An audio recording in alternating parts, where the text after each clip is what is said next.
Captain Jake Morrison stood on the bridge of the New Horizon and stared at the massive structure floating in space before them. It was unlike anything he had ever seen. The object was at least 10 miles long and shaped like a crystal, with smooth surfaces that reflected the light from the nearby star. Strange lights pulsed along its edges in patterns that seemed almost like a heartbeat. "Captain, we're getting signals from that thing," said Lieutenant Amy Foster from her position at the communications console.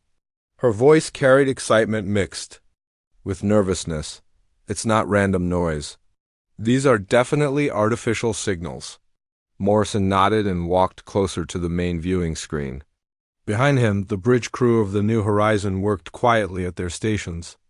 They had been traveling for 6 months to reach this system after Earth's deep space sensors had detected these very signals. Now they were finally here, and the reality was more incredible than anyone had imagined.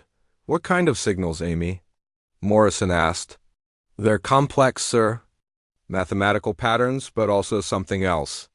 It's like they're trying to communicate with us." Amy's fingers moved quickly over her controls. "I think they know we're here." Dr. Lisa Parker looked up from her science station. She had been studying the readings since they arrived in the system 3 hours ago. "Captain, the energy signatures coming from that structure are beyond anything we understand. Whatever built this has technology far more advanced than ours." Morrison felt a mix of excitement and worry. This was exactly what they had hoped to find, but it was also terrifying. Humanity had been alone in the universe for so long that finding proof of other intelligent life was overwhelming. "Sir," called out Commander Ryan Brooks from the tactical station, "I'm detecting movement around the structure. Small ships, maybe a dozen of them." Morrison turned to look at the tactical display. Sure enough, small dots were moving around the massive structure. They were too far away to see clearly, but they were definitely artificial objects. "Are they heading toward us?" Morrison asked. "No, sir. They seem to be maintaining their distance. It's like they're watching us." Chief Engineer Danny Clark spoke up from his station near the back of the bridge. "Captain, our systems are working fine, but I'm getting some strange readings. It's like something is scanning us." Morrison felt his stomach tighten. "What kind of scanning?" "I'm not sure, sir. It's very gentle, not aggressive. But whatever is doing it has technology we can't even detect properly." Suddenly, Amy's console began beeping rapidly. "Captain, I'm receiving a transmission. It's directed specifically at us." "Put it through," Morrison said. Straightening his uniform, the main screen flickered and then showed the image of a being that was clearly not human. It was tall and thin, with pale blue skin and large dark eyes. Its face was elongated, and it had no visible hair. When it spoke, its voice was translated into English by their computers. "Greetings, beings of the vessel New Horizon. I am Ambassador Zethkara of the Valerian people. We represent the Galactic Confederation, and we have been waiting for you." Morrison stepped forward. "This is Captain Jake Morrison of the Earth vessel New Horizon. We're honored to meet you, Ambassador." The alien's expression seemed to show relief, but also something else that Morrison couldn't identify. "Captain Morrison, your species has finally ventured beyond your home system. This is a momentous occasion, though also one that brings certain complications." "Complications?" Morrison asked. "Your arrival has been anticipated for some time. Ancient records spoke of a species that would emerge from the third spiral arm of this galaxy. A species with certain characteristics that match your own." Dr. Parker stepped closer to Morrison. "What kind of characteristics?" Ambassador Zethkara paused before answering. "Rapid technological development, strong adaptability, and an unusual approach to problem solving. These traits, while admirable, have caused concern among some members of our Confederation." Morrison felt confused. Why would those be concerning traits? "Because, Captain Morrison, the last species that displayed these characteristics became known as the Devourers. They consumed resources at an unprecedented rate and expanded across their region of space with startling speed. They were ultimately responsible for the destabilization of entire star systems." The bridge fell silent. Morrison looked at his crew and saw his own worry reflected in their faces. "Are you saying we're like this other species?" Morrison asked. "The similarities are striking," the ambassador replied. "However, the Confederation believes in giving every species a chance to prove their intentions. We would like to invite you to our capital world of Nexus Prime, where you can meet with our leadership and undergo the standard compatibility assessment." Commander Brooks leaned over to Morrison and whispered, "Sir, this sounds like they're putting us on trial." Morrison nodded slightly but kept his expression neutral. "Ambassador, we appreciate your invitation. However, we need to understand what this compatibility assessment involves. It is a series of evaluations designed to determine whether a species can peacefully coexist with the established galactic community. Most species pass without difficulty. The process typically takes several weeks. And if a species doesn't pass?" Dr. Parker asked. The ambassador's expression became more serious. "That depends on the specific concerns raised during the assessment. Some species require additional guidance before joining the Confederation. Others may need to remain isolated until they develop further." Morrison didn't like the sound of that. "What about the species that became known as the Devourers? What happened to them?" "They refused to undergo the assessment process. They chose to expand on their own without guidance from the Confederation. The results were catastrophic for everyone involved." Amy looked up from her console. "Captain, I'm detecting more ships approaching. They're much larger than the ones we saw before." On the screen, Ambassador Zethkara seemed to receive some kind of communication. "Captain Morrison, I must inform you that General Crystal of the Zarian military has arrived with the escort fleet. There are some members of the Confederation who believe that immediate action should be taken regarding your species." Morrison felt his pulse quicken. "What kind of immediate action?" "Some believe that the risk posed by your species is too great to allow normal diplomatic procedures. They would prefer to establish a quarantine around your home system until the compatibility assessment is complete." "A quarantine?" Morrison said, his voice rising slightly. "That would trap our entire species on one planet. I understand your concern, Captain. I have been advocating for a more measured approach. However, the similarities between your species and the Devourers are causing significant anxiety among the Confederation leadership." Commander Brooks stepped forward. "Ambassador, with respect, you're treating us as guilty until proven innocent. We haven't done anything aggressive or threatening." "This is true," the ambassador agreed. "However, the Devourers also appeared peaceful during their initial contact. It was only later that their true nature became apparent." Dr. Parker looked at Morrison with concern. "Captain, I recommend we agree to visit their capital world.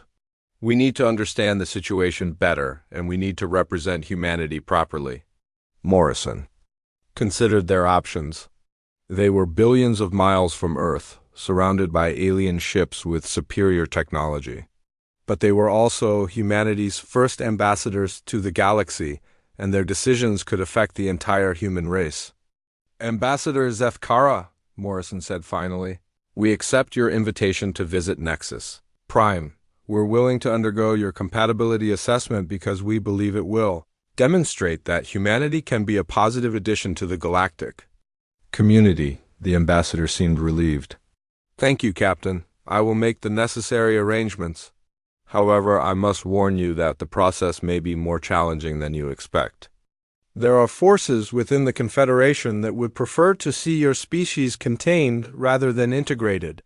"We understand," Morrison replied. "We're prepared to face whatever challenges await us."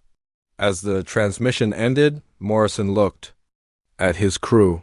They were about to embark on a journey that would determine not just their own fate, but the future of all humanity. The universe had warned the aliens about humanity, and now it was up to them to prove that the warnings were wrong. The journey to Nexus Prime took 3 days through something the aliens called a transit corridor. Captain Jake Morrison watched through the viewing screen as strange lights flashed past their ship. The New Horizon was being guided by Valerian escort ships, and Morrison couldn't help but feel like a prisoner being led to trial. Dr. Lisa Parker had spent most of the journey studying the data that Ambassador Zethkara had shared with them. The information about the Galactic Confederation was fascinating but also troubling. Over 1,000 different species belonged to the organization, all guided by something called the Whisperer. "Captain," Dr. Parker said as she approached Morrison, "on the bridge, I've been reviewing the historical records they gave us. There are some disturbing patterns." Morrison looked up from the tactical reports he had been reading. "What kind of patterns?" "Every species that joined the Confederation did so after undergoing this compatibility assessment. But here's what's interesting. No species has ever been recorded as failing the assessment. They all eventually joined, but many of them seem to have changed significantly during the process." Commander Ryan Brooks turned from his station. "Changed? How?" "Their technological development slowed down dramatically after joining. Some species that were highly advanced when they first made contact became much more dependent on Confederation technology over time." Morrison frowned. "That sounds like they're being controlled somehow." "That's what worries me," Dr. Parker replied. "And there's something else. The records about the Devourers are very limited. Most of the information comes from something called the Whisperer, but there are no direct records from the Devourers themselves." Lieutenant Amy Foster looked up from her communications console. "Captain, we're receiving a transmission from Nexus Prime. They're requesting permission to scan our ship for security purposes." Morrison exchanged glances with his crew. "What kind of scanning?" "They say it's standard procedure for all visiting. Vessels, bioscans, technology assessment, that sort of thing." Chief Engineer Danny Clark shook his head. "Sir, I don't like it. They've already been scanning us since we first met them." "Why do they need more?" Morrison considered their options. "They were already committed to this path, and refusing would likely make things worse. Grant them permission, but monitor everything they do. I want to know exactly what they're looking for." As the alien scanners went to work, Morrison felt increasingly uneasy. The Confederation claimed to be peaceful, but everything they did suggested they were more interested in controlling other species than cooperating with them. The massive space station of Nexus Prime appeared on their screens as they exited the transit corridor. It was enormous, easily the size of a small moon, with thousands of ships moving around it in organized patterns. The station itself was a work of art, with flowing curves and gleaming surfaces that seemed to shift color in the light. "Impressive," Commander Brooks said quietly. "Yes," Morrison agreed, "but also intimidating. They're showing us their power." Ambassador Zethkara's voice came through the communications system. "Captain Morrison, welcome to Nexus Prime. You will be docked at Bay 47, where a delegation will meet you. Please bring only a small group with you for the initial meeting." Morrison selected Dr. Parker, Commander Brooks, and Lieutenant Foster to accompany him. Chief Engineer Clark would remain on the ship to monitor their systems and maintain contact. With Earth, the docking bay was huge, filled with ships from dozens of different species. As they walked down the ramp from the New Horizon, Morrison was struck by the diversity of the beings moving around them. Some walked on two legs like humans, others floated or moved on multiple appendages. Despite their differences, they all seemed to move with purpose and order. Ambassador Zethkara waited for them with a group of other aliens. "Captain Morrison, welcome to Nexus Prime. Allow me to introduce High Counselor Thexmore, the leader of our Confederation." The High Counselor was unlike any being Morrison had ever imagined. It was tall and thin, with skin that seemed to shimmer like liquid metal.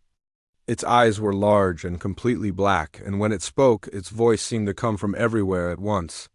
"Captain Morrison of the human species," the High Counselor said, "your arrival marks a significant moment in galactic history. We have been preparing for this day for many centuries." "Preparing how?" Morrison asked. "The Whisperer foretold of your coming. An ancient intelligence that has guided our Confederation for over 1,000,000 years. It warned us that a species would emerge from your region of space, a species with the potential to either greatly benefit or greatly harm galactic civilization." Dr. Parker stepped forward. "High Counselor, we're honored to meet you, but we're concerned about being judged based on predictions rather than our actual actions. The High Counselor's expression was difficult to read, but Morrison sensed approval. Your concern is noted, Dr. Parker. This is precisely why we conduct the compatibility assessment.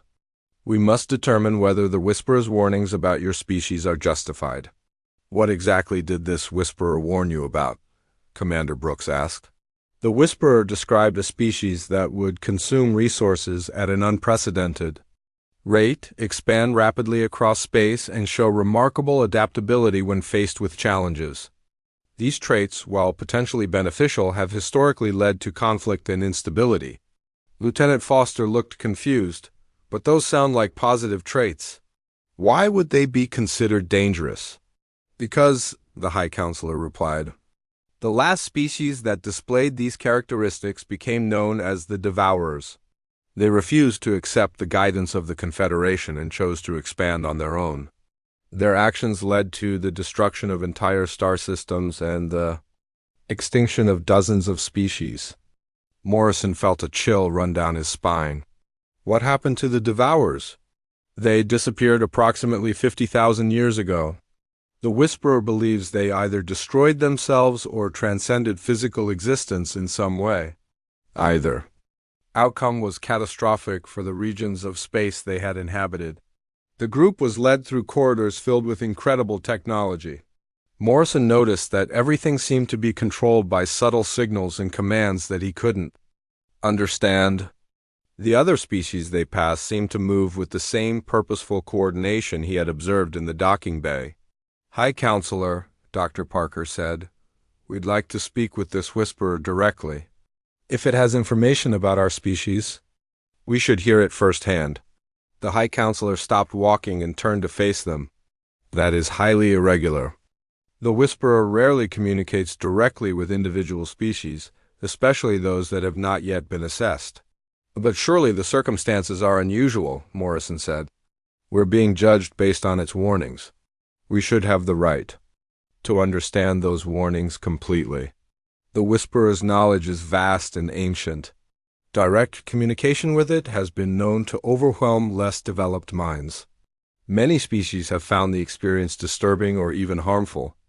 Commander Brooks stepped closer to Morrison. Sir, that sounds like a threat. Not a threat, the High Counselor said. A warning. The Whisperer exists on a level of consciousness that most species cannot fully comprehend.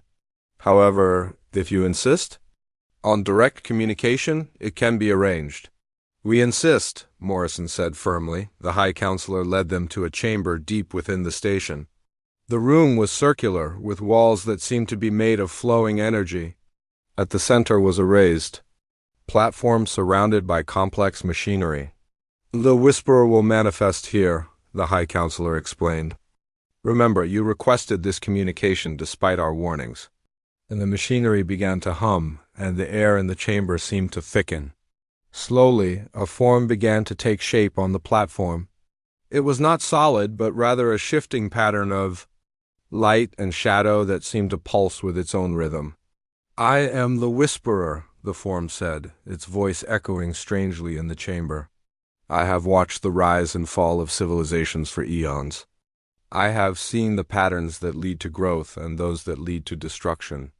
Morrison stepped forward, fighting the urge to step back. The presence was overwhelming, but he forced himself to remain calm. We want to understand your warnings about humanity. Your species follows the same pattern as the Devourers, the Whisperer replied. Rapid technological advancement, aggressive expansion, and adaptation that borders on the supernatural. These traits led the Devourers to transcend physical existence, leaving destruction in their wake.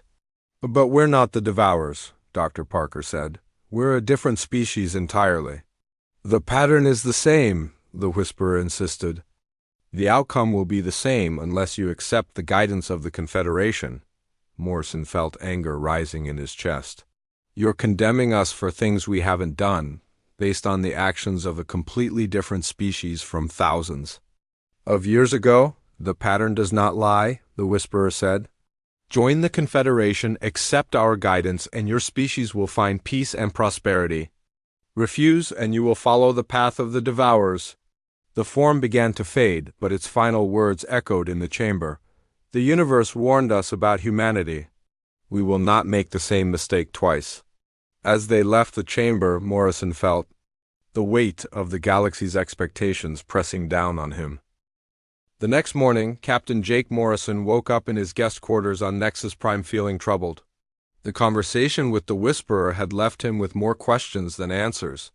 He had barely slept, thinking about the ancient warnings and what they might mean for humanity's future. A soft chime indicated someone was at his door. Morrison opened it to find Ambassador Zethkara standing in the corridor. The Valerian looked nervous, glancing around as if making sure no one was watching. "Captain Morrison, may I speak with you privately?" The ambassador asked quietly. Morrison stepped aside to let him enter. "Of course, Ambassador. What's troubling you?" Zethkara moved to the center of the room and activated a small device that he pulled from his robes. "This will prevent our conversation from being monitored," he explained.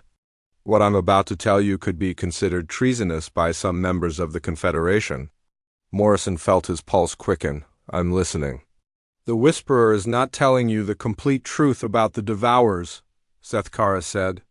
"I have access to older records, ones that existed before the Whisperer became the dominant voice in Confederation policy." "What do these records say?" "They tell a different story. The Devourers were not destroyed by their own actions. They were not violent or aggressive. They were eliminated because they refused to surrender their independence to the Whisperer." Morrison sat down heavily in his chair. "Eliminated by whom?"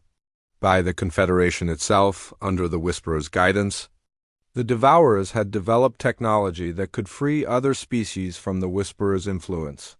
They were sharing this technology with younger civilizations, helping them maintain their independence. So they were killed for helping others? The official records say they transcended physical existence. The truth is that they were systematically hunted down and destroyed. Their worlds were sterilized, their ships eliminated, their people scattered to the far reaches of the galaxy. Morrison stood up and began pacing. "Why are you telling me this?" "Because I believe your species faces the same fate if you do not. Handle this situation carefully. The Whisperer has been guiding galactic civilization for so long that most species have forgotten what true independence looks like. What about your people?" "The Valerians?" Zethkara looked sad. "We were once explorers and innovators, much like your species. We developed faster-than-light travel, advanced energy systems, and powerful computers. But after joining the Confederation, we gradually became dependent on the Whisperer's guidance. Now we can barely function without its direction." Morrison stopped pacing and looked directly at the ambassador. "Are you saying the Whisperer is controlling everyone?" "Not controlling exactly, but guiding in ways that make independence impossible. Species that join the Confederation receive advanced technology, but they lose the ability to innovate on their own. They become dependent on the Whisperer's knowledge and guidance. That's not cooperation, that's slavery." "Yes, but it's comfortable." "Slavery. Most species are content with the arrangement. They have peace, prosperity, and security. They just don't have freedom." Morrison's door chimed again. He looked at Zethkara, who quickly deactivated his privacy device. "Come in, Morrison." CALLED Dr. Lisa Parker entered, followed by Commander Ryan Brooks and Lieutenant Amy Foster. They all looked worried. "Captain," Dr. Parker said, "we need to talk. We've discovered some disturbing information." Morrison glanced at Zethkara, who nodded slightly. "The ambassador was just sharing some historical information with me." "Please, tell us what you found." Dr. Parker activated her tablet and showed them a series of charts and graphs. "I've been analyzing the technological development patterns of species that joined the Confederation. Every single one shows the same trend. Rapid advancement stops completely after they join." "That's what the ambassador was just telling me," Morrison said. Commander Brooks stepped forward. "Sir, there's more. Amy has been monitoring communications around the station. We're picking up military transmissions that suggest several factions are preparing for some kind of action." Lieutenant Foster nodded.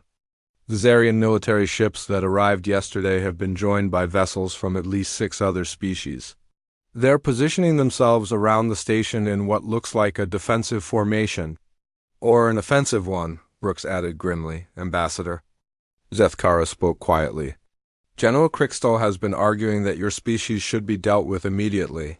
He believes that waiting for the compatibility assessment is too dangerous. What does he want to do? Morrison asked. He wants to quarantine your entire solar system and then gradually relocate your population to controlled worlds where you can be properly guided. Dr. Parker looked horrified. That would destroy human civilization as we know it. Yes, Zethkara. Agreed. But it would ensure that humanity never becomes a threat to the established order. Morrison felt anger building in his chest. We never asked to be a threat. We just wanted to explore and learn. Your desire to explore and learn is exactly what makes you dangerous, Zethkara explained. The Whisperer fears species that think for themselves because they might discover the truth about the Confederation. What truth? Brooks asked. That the Whisperer is not a guide or protector. It's a prison warden, keeping entire civilizations locked in a state of comfortable dependence. Morrison looked at his crew. We need to contact Earth immediately. They need to know what's happening here. Captain, Amy said, I've been trying to maintain contact with Earth, but something is interfering with our communications. The signals are being blocked or redirected. By whom? I can't tell, but the interference started right after we arrived at Nexus Prime. Zethkara looked even more worried. That's not a good sign. Communication blackouts usually precede military action.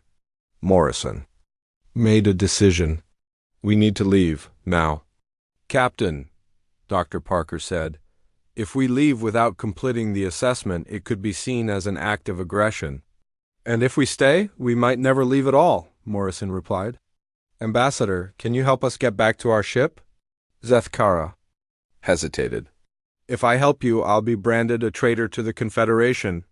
My people will suffer the consequences. And if you don't help us, humanity might suffer the same fate as the Devourers. The Valerian considered this for a long moment. Finally, he nodded. There is a service corridor that leads directly to the docking bay. I can guide you there, but once you're on your ship, you'll be on your own. What about you? Morrison asked. I'll remain here and try to delay any action against your vessel for as long as possible, but you must move quickly. As they prepared to leave, Morrison felt the weight of responsibility settling on his shoulders. They were no longer just explorers or ambassadors. They were potentially humanity's last hope for freedom. The group moved quietly through the corridors of Nexus Prime. Morrison noticed that there were fewer beings moving around than before, and those they did encounter seemed to be in a hurry. The entire station felt tense, as if everyone was waiting for something to happen. As they approached the docking bay, Zethkara stopped them. Beyond this point, I cannot help you. The docking bay is heavily monitored, and if I'm seen assisting in your departure, it will confirm their suspicions about my loyalty. Morrison shook the ambassador's hand. Thank you for everything. I hope we can repay your kindness someday. Just ensure that your species maintains its independence, Zethkara replied. That would be payment enough. As they entered the docking bay, Morrison saw that their ship was surrounded by security personnel from various species. Getting to the New Horizon would not be easy. Captain, Brooks whispered, we're outnumbered at least 10-1. Morrison looked at his crew and made another decision that would affect the future of humanity. We're not running away, he said quietly. We're going to get back to our ship, contact Earth, and warn them about what's coming. How do we get past all those guards? Amy asked. Morrison smiled grimly. We're going to do what the Whisperer fears most. We're going to be creative. Captain Jake Morrison studied the security forces surrounding their ship. The guards belonged to different alien species, but they all carried similar weapons and moved with the same coordinated patterns. It was clear they were all following instructions from the same source. Dr. Parker, Morrison whispered, you said the aliens become dependent on Confederation technology after joining. Does that include their security systems? Dr. Parker thought for a moment. Yes, from what I've observed, most of their equipment seems to be centrally controlled. Why? Because centralized systems have weaknesses, Morrison replied. Amy can. You detect the control signals for those security devices? Lieutenant Amy Foster pulled out her portable scanner and began working quietly. I'm picking up multiple communication frequencies, Captain.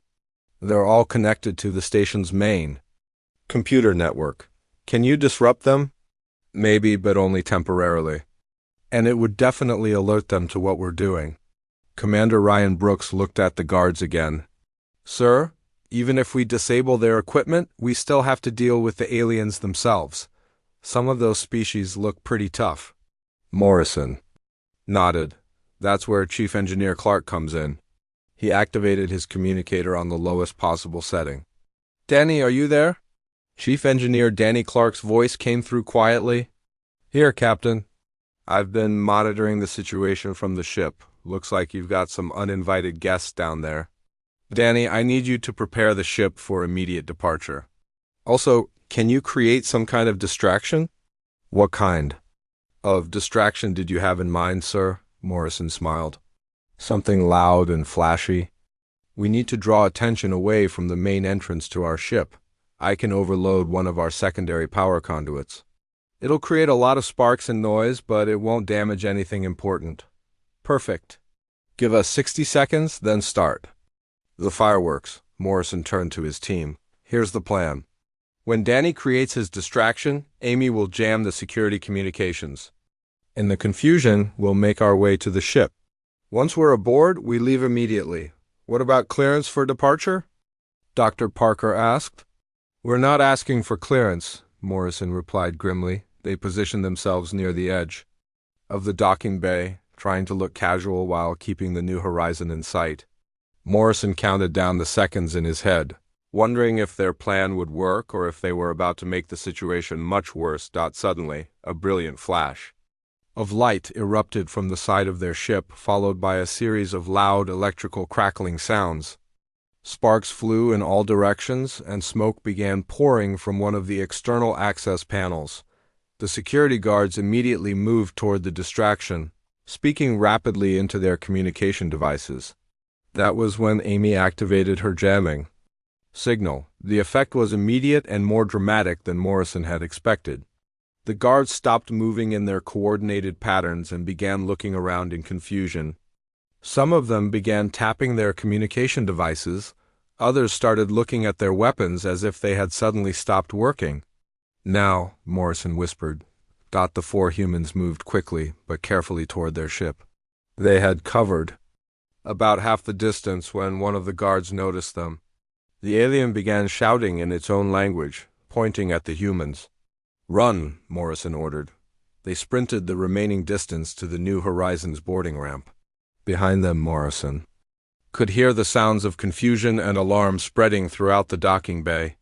Some of the guards were trying to pursue them, but without their coordinated communication system, they were disorganized and slow to react. As they reached the ship, Chief Engineer Clark was waiting for them at the entrance.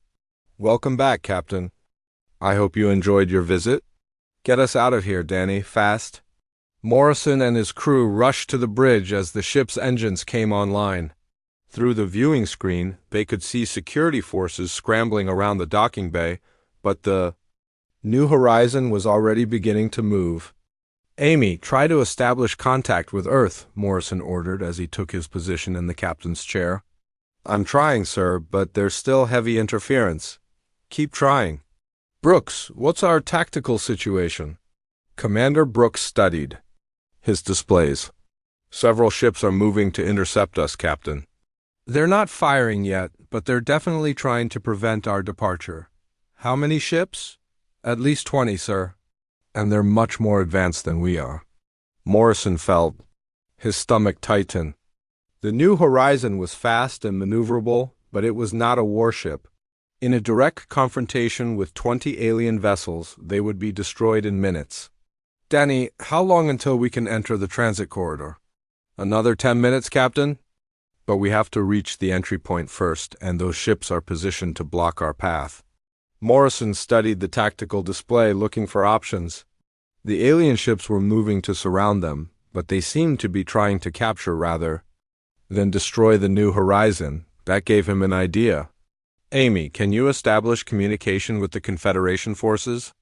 Yes, sir. I'm receiving multiple hail requests from different ships. Put me through to all of them. Morrison stood up and faced the main screen as the images of several alien commanders appeared. He recognized General Krixtall among them, the Zarian military leader who had wanted to quarantine humanity immediately. Captain Morrison, General Krixtall said, you are leaving without permission and without completing your assessment. This is an act of aggression against the Confederation. General, with respect, we came here for peaceful contact and dialogue. Instead, we've been threatened, monitored, and now prevented from leaving. If anyone is being aggressive, it's not U.S. You do not understand the danger your species represents, another alien commander said. The Whisperer has made it clear that humanity must be contained. Morrison felt anger rising in his voice. The Whisperer is a machine that's been controlling your civilizations for thousands of years. It's afraid of any species that thinks for itself. The alien commanders looked shocked at Morrison's words. General Krixtall's expression became even more hostile. Those are the words of a devourer, the general said. You confirm our worst fears about your species. No, Morrison replied firmly. These are the words of a free being talking to other beings who have forgotten what freedom means, Doctor.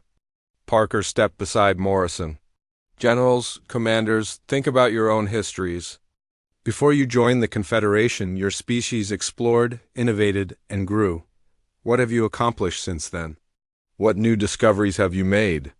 What problems have you solved on your own? The alien commanders were silent for a moment. Morrison could see uncertainty in some of their expressions. The Whisperer provides us with everything we need, one of them said, but the voice lacked conviction. The Whisperer provides you with everything it wants you to have, Morrison corrected. There's a difference. General Krixtall had heard enough. Enough of this propaganda. Captain Morrison, surrender your vessel immediately, or we will be forced to disable it. I don't think so, General. Morrison signaled to Brooks, who activated a sequence that Chief Engineer Clark had prepared during their conversation. Suddenly, the New Horizon began broadcasting on all frequencies, sending a detailed message about everything they had learned at Nexus Prime. What are you doing? General Krixtall demanded. We're doing what the Devourers tried to do, Morrison replied. We're telling the truth to anyone who will listen. The message contained Ambassador Zethkara's information about the real fate of the Devourers, the Whisperer's methods of control, and the technological dependence that kept Confederation species from true independence. Every ship in this system is receiving this transmission, Morrison continued, and we're transmitting it toward Earth as well. Even if you stop us, the truth is already spreading. The alien commanders began talking frantically among themselves. Morrison could see the panic in their movements as they realized the implications of what was happening. Captain, Amy said excitedly, I'm getting responses from some of the ships. It sounds like crews are questioning their commanders. And I'm detecting communication breakdowns on several vessels, Brooks added. Some of them are arguing among themselves. Morrison smiled grimly. The Whisperer's greatest weakness is that it depends on everyone following orders without question. When people start thinking for themselves, the whole system breaks down. General Krixtall's face appeared on the screen again, filled with rage. You have doomed the galaxy, Captain Morrison, just like the Devourers before you. No, General, Morrison replied. We've given it a chance to be free. The chaos spreading through the Confederation fleet was unlike anything Captain Jake Morrison had ever seen. Through the viewing screen, he could see alien ships breaking formation as their crews argued among themselves. Some vessels had stopped, moving entirely, while others were flying in erratic patterns as if their crews couldn't decide what to do. Captain, Lieutenant Amy Foster reported, I'm receiving messages from dozens of ships. Some crews are demanding to know if our broadcast is true. Others are asking their commanders why they've never been told this information before. Dr. Lisa Parker was monitoring the communications from her science station. Sir, it looks like the Whisperer's control system is breaking down. Species that have been following orders without question for thousands of years are suddenly asking, why? Commander Ryan Brooks looked up from his tactical display. Captain, several ships have powered down their weapons. But General Crickstall's flagship and about half a dozen others are still moving to intercept us, Morrison nodded grimly. The General won't give up easily. Danny, how long until we reach the transit corridor? Chief Engineer Danny Clark's voice came through the communication system. 5 more minutes, Captain. But those remaining ships will catch us before then. Morrison studied the tactical display. The ships still loyal to General Crickstall were closing in fast. Their weapons were charged and ready. It was clear that the General had decided to stop the New Horizon by force if necessary. Amy, can you establish contact with the General's ship? Yes, sir.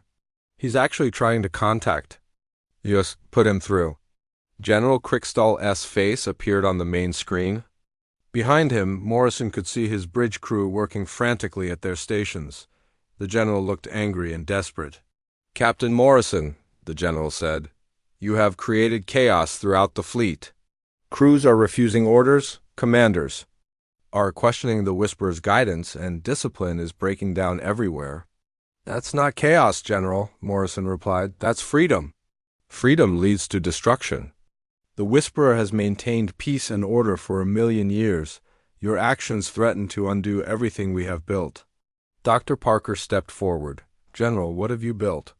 A galaxy where no one thinks for themselves, where entire civilizations have forgotten how to innovate or explore. That's not peace, that's stagnation.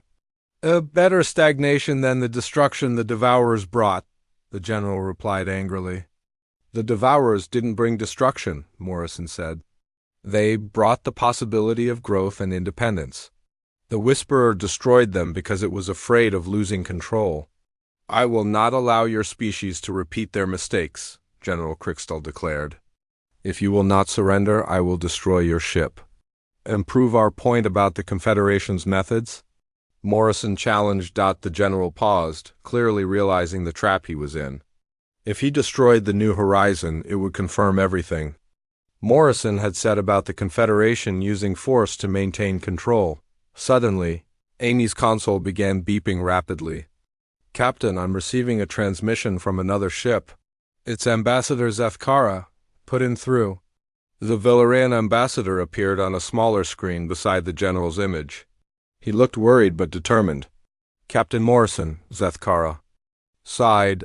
I have convinced several ship commanders to break away from the General's formation. We are prepared to escort you to the transit corridor. General Crickstall looked shocked. Ambassador, you are committing treason against the Confederation. No, General, Zethkara replied. I am committing to the principles the Confederation was supposed to represent: freedom, cooperation, and mutual respect among species. Morrison saw more ships breaking away from the General's formation and moving to form a protective screen around the New Horizon. It was an incredible sight, dozens of alien vessels choosing to defy their own military commander in support of humanity's right to freedom. This is madness, General Crickstall said. The Whisperer warned us this would happen. Captain Morrison, your species is already corrupting others just like the Devourers did. We're not corrupting anyone, Morrison replied. We're reminding them what they used to be before they gave up their independence. Captain, Brooks reported, we're approaching the transit corridor entry point. The ships supporting us are maintaining formation around us. Morrison felt a moment of hope, but it was quickly dampened when Amy called out urgently. Sir, I'm detecting massive energy buildup from the General's ship. He's charging some kind of weapon I've never seen before. On the screen, General Crickstall's expression had become coldly determined. If I cannot stop you from leaving, I will ensure that your message never reaches Earth. That weapon is capable of destroying your entire solar system. Morrison felt ice in his veins. You would commit genocide to maintain control? I would do whatever is necessary to prevent another Devourer catastrophe. Dr. Parker looked at her readings in horror. Captain, the energy levels he's building up are beyond anything in our experience. He's not bluffing. Morrison realized they had reached the critical moment. Everything they had learned, everything they had discovered about the Confederation, and the Whisperer would be meaningless if humanity was destroyed. General, Morrison said, if you fire that weapon, you'll prove that the Whisperer's idea of peace is built on the threat of total destruction. Is that really the galaxy you want to protect? It is better than the chaos your species will bring. Morrison made a decision that would change everything. Amy, open a channel to all ships in the system. Channel open, sir. Morrison stood up and faced the main screen, knowing that his words would be heard by thousands of beings across dozens of species. To all crews listening to this transmission, Morrison began, you are about to witness what the Whisperer's version of peace really means. General Crystal is preparing to destroy an entire solar system containing billions of innocent humans because we refuse to surrender our independence. Throughout the fleet, Morrison could see ships beginning to move. Some were positioning themselves between the General's ship and the New Horizon. Others were moving away from the General entirely. This is what happens when any species refuses to submit to the Whisperer's control, Morrison continued. They are eliminated and you are told. It was for the greater good. But ask yourselves, is a peace built on the threat of genocide really peace at all? Ambassador Zethkara's voice came through the communication system. General Crystal, I order you to stand down in the name of the Confederation Council. The Council is compromised, the General replied. I act on the authority of the Whisperer. Alone. That statement sent shock waves through the fleet. For the first time, a high-ranking Confederation officer had openly declared that the Whisperer's authority was above that of the elected council. Captain, Brooks reported, several more ships are breaking away from the General's formation. It looks like his own crews are refusing to support him. Morrison watched as the General's support continued to erode. Ship after ship was choosing to side with the humans or at least refusing to participate in what would amount to genocide. Finally, only the General's flagship remained committed to destroying Earth. But even on that ship, Morrison could see signs of internal conflict as crew members questioned their commander's orders.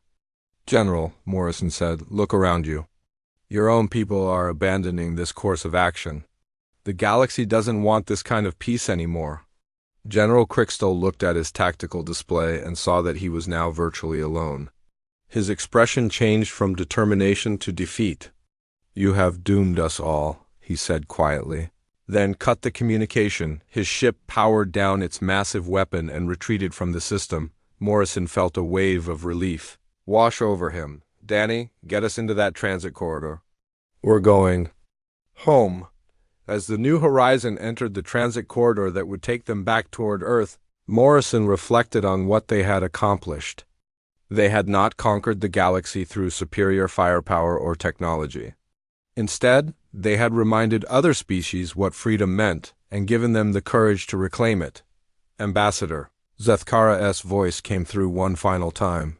Captain, Morrison, you and your crew have given the galaxy a great gift. Many species will choose to leave the Confederation and rediscover their independence. Others will work to reform it from within. Either way, things will never be the same. What will you do, Ambassador? Morrison asked. I will return to my people and help them remember what the Valerians were like before we became dependent on the Whisperer. We were explorers once. Perhaps we can be again. As they traveled through the transit corridor toward home, Morrison knew that humanity's real journey was just beginning. They had proven that freedom was worth fighting for, and now they would help others discover that same truth. The universe had warned the galaxy about humanity, and they had been right to do so. But not because humans were destroyers or conquerors.